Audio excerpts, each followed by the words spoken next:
For Edward Gambrell, a key is everything.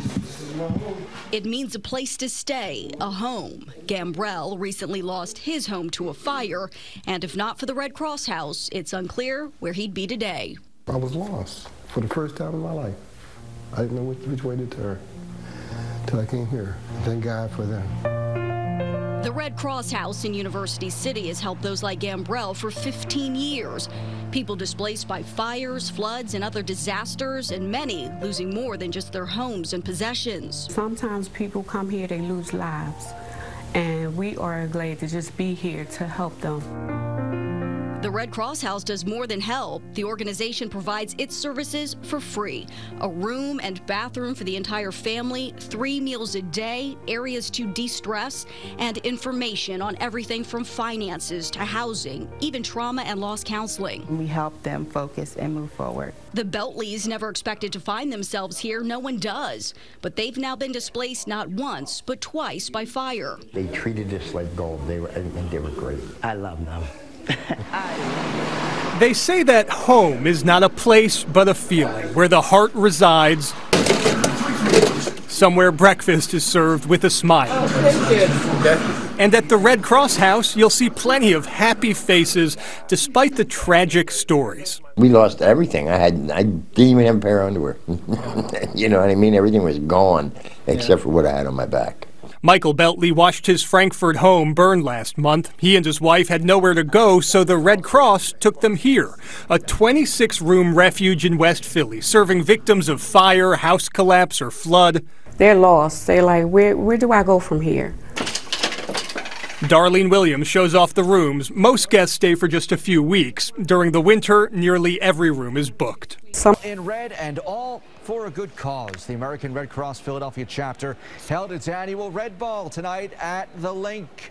The Black Tie Charity Gala featured live music, food from dozens of favorite restaurants, and a silent auction. All of the money raised supports Red Cross House, a center for families who suffer a disaster. Today, the American Red Cross received a big donation thanks to some local supermarkets. Action News in Upper Darby for a $10,000 check presentation. How about that? Customers and employees of Fresh Grocer and ShopRite markets owned by the Burns family took part in the fundraiser. Very nice. The American Red Cross plans to cash a check they received today from a sweet fundraiser. Insomnia Cookies held a nationwide drive during the last week of March to raise money for the organization. They donated $1 for every sugar rush that was sold at 3 a.m. That's the company's 12-pack of cookies. Today at their Graduate Hospital location, in fact, they revealed that they raised more than $16,000. Tonight, I spoke with his neighbors, a family of 6, who say they're heartbroken and being cared for by the Red Cross.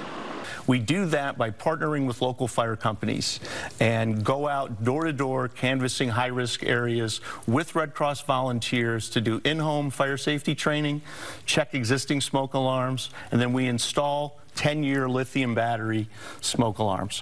One of the dangers with the regular smoke alarms is that we have had multiple experiences where children have taken the batteries out to use it for something else. The home has a fire, the smoke alarm doesn't work. American Red Cross is on a mission to prevent needless tragedy.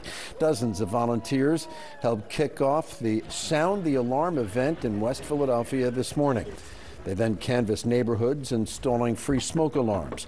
The Red Cross says home fires kill 7 people every day in the United States, most in homes without working smoke alarms. A half hour into the canvassing effort, Gregory encountered one resident he couldn't communicate with. Do you have working smoke alarms? And one of the doors that you knocked on, the resident only spoke Spanish. But lucky for us, someone on your team, your canvassing team, speaks Spanish.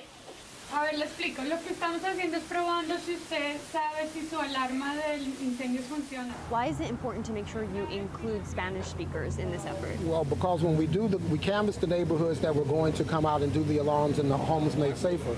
And it's really important for us to understand the demographics of the communities that we're serving, because our goal is to do the whole community, so the whole community is prepared and ready to respond to disasters and emergencies. So we understood that this is an area that there are a lot of individuals that English is not their first language, and perhaps Spanish is.